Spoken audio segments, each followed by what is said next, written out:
ओम साईराम. तुमचे माझ्या व्हिडिओमध्ये स्वागत आहे. व्हिडिओ कुठे न स्क्रिप्ट करता पूर्ण बघा आणि आवडल्यास लाईक करा. तर मी गेले होते 4-5 दिवस गावाला. तर आपल्याला कसं आहे की प्लॅन गार्डनर्सला असं वाटतं की आपले जे प्लॅन्ट्स आहेत ते खराब होऊ नयेत, त्यांना जर पाणी मिळालं नाही तर ते सुकून जातील. तर मी थंडीचे दिवस आहे तर मी सगळे प्लॅन्ट एका बाजूला थोडे सावलीच्या साईडने ठेवले गेले होते जाताना. पण सगळ्यात मोठं नुकसान म्हणजे हे बघा, हे पण प्लॅन कसं झालं, पूर्ण खराब होऊन गेलं. लक्ष नव्हतं 5-6 दिवस तरी त्यांच्याकडे लक्ष नव्हतं. तर मी संध्याकाळी 7:30ला घरी आले. घरी आल्यानंतर सगळ्यात आधी घरात एंट्री केली, बॅग्स ठेवल्या आणि पहिले माझ्या प्लॅनकडे आली. तर प्लॅन्टला बघण्याची काही सुकले आहेत का हे फार काळजीचं वाटत होतं. मग मी लगेच आली आणि सगळ्या झाडांना टोटली पाणी दिलं, म्हणजे रात्रीतून त्यांना थोडंसं जीवदान मिळेल. तर सगळ्यात मेन पॉईंट म्हणजे हे झाड सुकलं होतं माझं, अक्षरशः बघण्यालायकसुद्धा नव्हतं, पूर्ण सुकून गेलेलं होतं. इतके फुलं आलेले होते पण पूर्णही सुकून गेलेलं होतं. मी सगळ्यात आधी याला पाणी दिलं आणि हे बघा रात्रीतून कसं छान टवटवीत झालं आहे. म्हटलं खराब होतं की काय, आता एवढे फुलं आलेत आणि आपलं प्लॅन खराब होतं की काय. पण सकाळपर्यंत छान झालं. मी सकाळी बघा, अजून सूर्यही उगवला नाही आहे, तर मी बघायला आली. आणि हे प्लॅन्ट आहे ना, तर एकदम छोटीशी कळी होती. मी गेले तर हे बघा अशा पद्धतीची, आणि तिकडून येईपर्यंत कसं छान उमललं आहे, सुंदर वाटतं आहे ना, एकदम मस्त राहिलं ते. पण त्यांनी पाण्याचा नव्हतं तर काही फरक नाही पडला. इकडून पण एक मस्त कळी आली. आता सेम ह्याच कलर आहे की कुठला वेगळा आहे ते माहीत नाही. सगळ्यात वाईट म्हणजे आपलं हे अस्टरचं प्लॅन्ट पूर्णच वाळून गेलं आहे.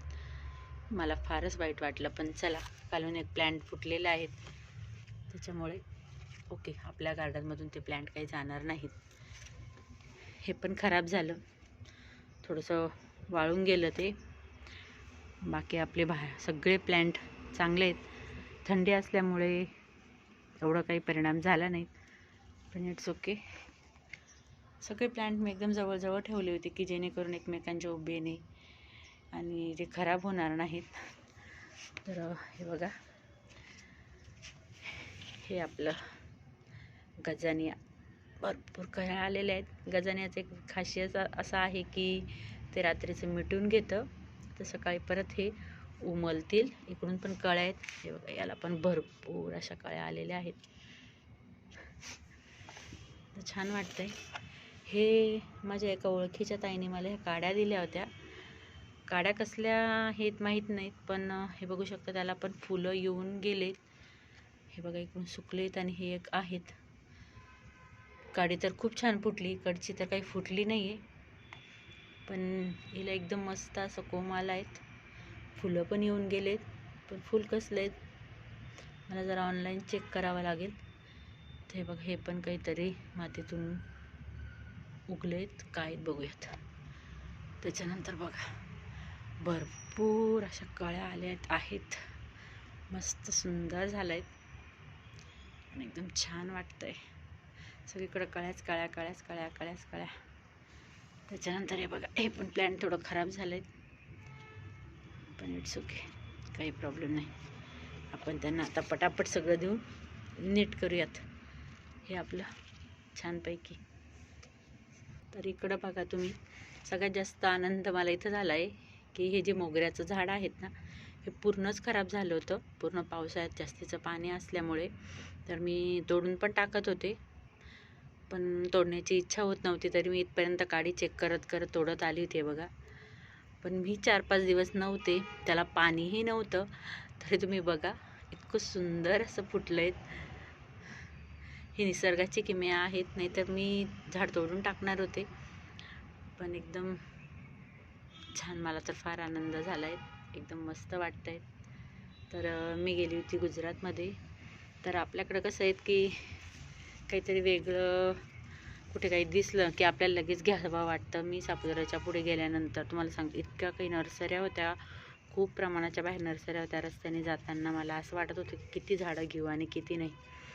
पण मी ठरवलं की खूप बॅग्स वगैरे होत्या गाडीत, त्याच्यामुळं मग जर वेगळं काही नवीन असेल, काही मला जर घ्यावं वाटत असेल, आपल्यापेक्षा वेगळं काही मिळालं तर मी 1-2 नर्सऱ्यांना भेट दिली तर काहीच नाही, आपल्या सेम जसं महाराष्ट्रात आहेत तसे सेम किंमत होती, सेम झाडं होते, वेगळं असं काहीच नव्हतं. पण मला एक क्लू असा आवडला की आपल्याकडे जे, तर मी हे प्लॅन्ट आणलं आहे. तर गुलाब तर आपल्याकडे मिळतातच, पण हे जे छोटे छोटे गुलाब आहेत ना, यामध्ये पिवळा कलर मी आमच्या इकडच्या नर्सऱ्यांमध्ये कधीच बघितला नाही. तर मला हे वेगळं काहीतरी वाटलं, म्हणून मी एक गुलाब घेतलं आणि मी एक अडेनियमचं झाड घेतलं, जे माझ्या गार्डनमध्ये एकही अडेनियमचे झाडं नाही आहेत आणि मला ते खूप स्वस्त मिळाले. 30-30 रुपयाला छोटे छोटे प्लॅन्ट्स होते.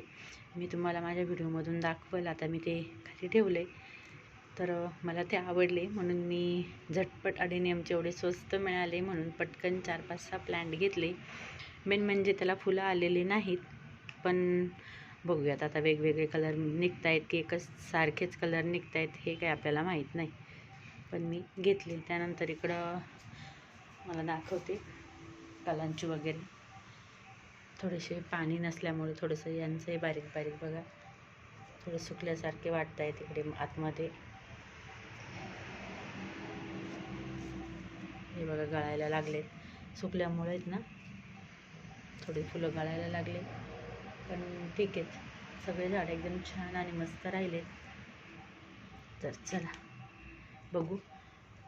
हे बघा, हे पण थोडंसं सुकल्यासारखे झाले सगळे फुलं. तर या प्लॅन्टला लगेच पाणी लागत नाहीत, पण थोडं उन्हात असल्यामुळे काय झालं काय माहिती, पण थोडे खराब झाले. पण असू द्या, झाड एकदम छान आहेत, फक्त फुलं थोडे सुकलेत. आपण आता हे सगळे कट करून टाकू. तर चला, तुम्हाला जर माझा व्हिडिओ गार्डन आवडला असेल तर लाईक आणि सबस्क्राईब करा.